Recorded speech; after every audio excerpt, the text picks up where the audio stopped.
के बाद कभी भी बुखार हो गोली नहीं खानी, 1 घंटे में बुखार ठीक हो जाएगा। हाँ सर, ये बता दो।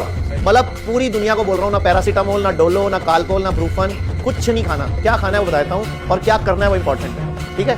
मतलब बुखार में गोली खाओगे तो किडनी फेल होगी, लीवर खराब होगा। जब भी बुखार हो आज के बाद, मुंह कड़वा हो, आपकी सेंसेस जाए, स्मेल चली जाए, टेस्ट चला जाए, इमीडिएटली पका हुआ खाना छोड़ देना। जो भी चीज़ जानवर से आती है छोड़ देनी है। एक बड़ी बाल्टी लेनी है, उसमें इतना पानी भरना है जिसमें पाँव डूब जाए, पिंडी तक, पूरी घुटने तक पाँव डूब जाए, और गरम गरम पानी 40 से 42 मिनट, 30 से 40 मिनट ऐसे बैठना है उसी पानी में पाँव डुबो के। और अगर पानी ठंडा होने लगे तो 2 डिब्बे निकाले, 2 गरम डाल दिए। मतलब गरम को मेंटेन करना है उस टेम्परेचर को, और गरम गरम पानी सिप सिप करके साथ में पीना है। 80 से 90% चांस है कि आपका एक ही बार में बुखार छूट जाए।